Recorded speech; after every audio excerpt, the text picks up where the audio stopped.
when next this program will be only next year possibly, there will already be testimonies on this video issue. Thank you very much.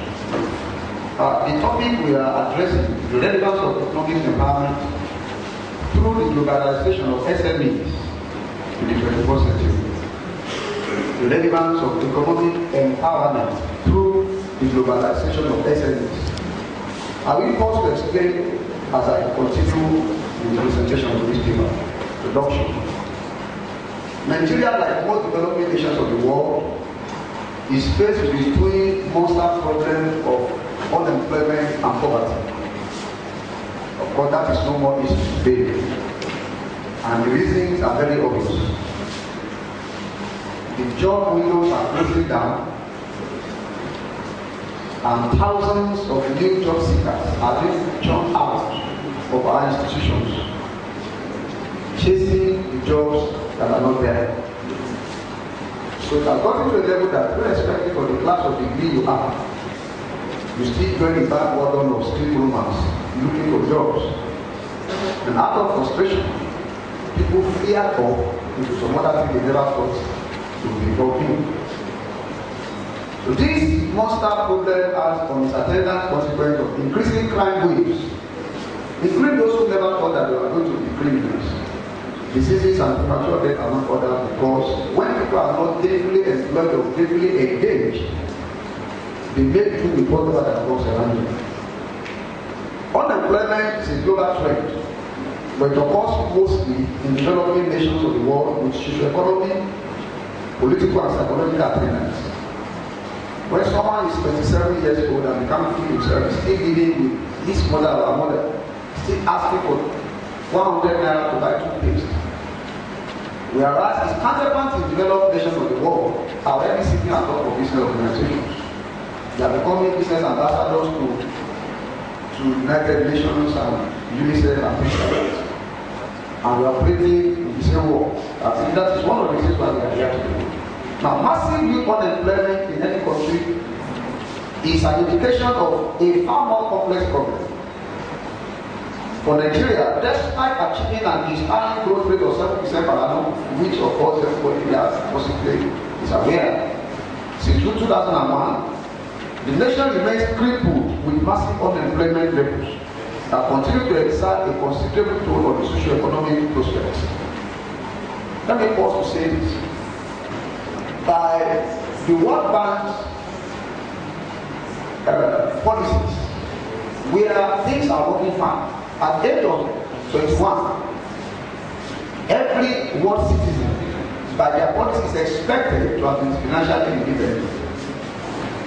Everybody. So irrespective of where you are living, you are expected to have been financially independent. The Nigeria of today is such that people at age 40 cannot look into their account at any point in time and bring out 50,000 naira without stress. And don't think that those people are not as smart as you are.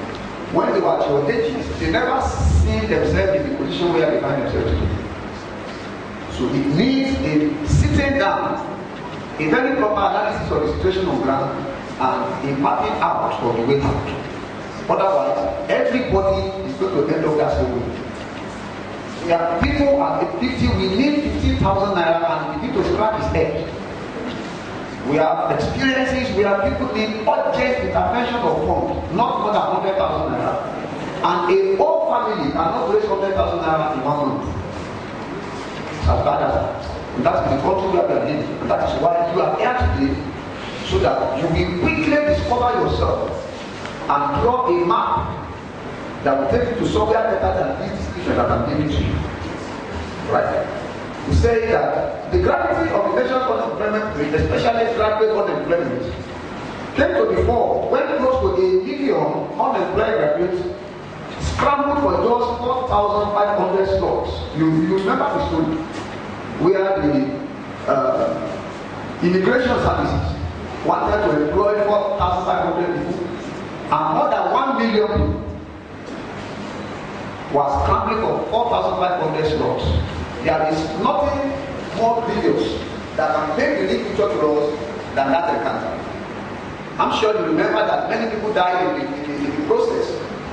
And those that died, they die trying to find a way out of the current economic problem that we are facing in Nigeria. Nigeria's unemployment rate is spiraling upward, growing at 16% per year. It is one of the highest growth rate of unemployment in the world. 16% per annum is the growth rate of unemployment in Nigeria. I dare to say to us that your course for discipline is not a guarantee for job when you finish. I finished from this university in 1991.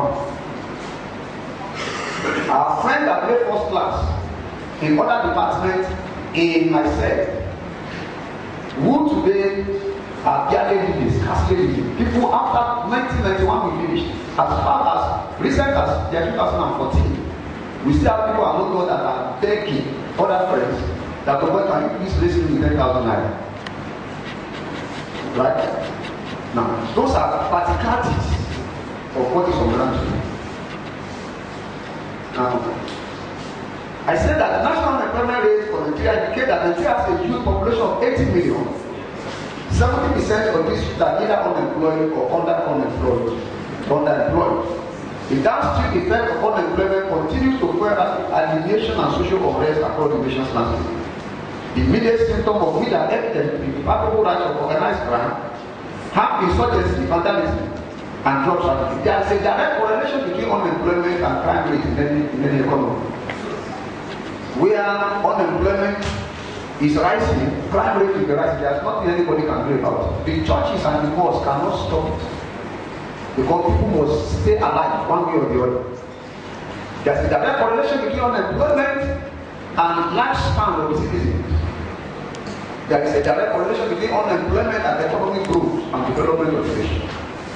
We said that the rate of brain formation in any organization or in any nation is directly proportional to the rate of national development.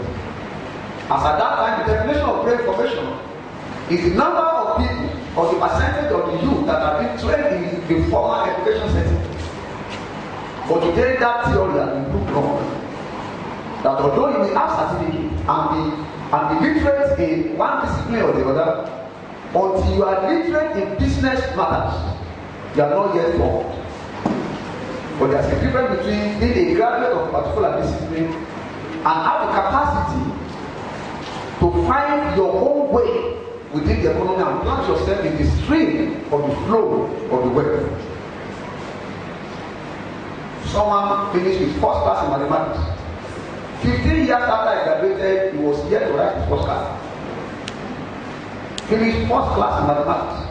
15 years after graduation, he was yet to write his first class. So gone are the days when you read very well, make good grade, and then you get the job you are there. Those that already have money are losing the jobs. So what becomes the effect of those that have not gotten it? So the only way out therefore is to plant yourself in the excellent energy. So we need to economically empower the large productive population of our citizens. That need is obvious.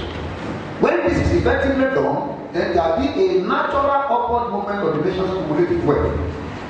When the productive populace is economically empowered, the economy of the nation is the cumulative wealth of individuals. Wealthy nations of the world have more wealthy people, and that is why they are wealthy. When each one of us finds his or her way around the problem that we are talking about, then Nigeria is becoming a better place to live in. The reality today is that our world, with a population standing at about 7.2 billion people, now talking about the reality of globalization, let's take it off the pages of the paper and put it on everybody's lap so that we can relate with it as intimately as possible. The reality of globalization today is that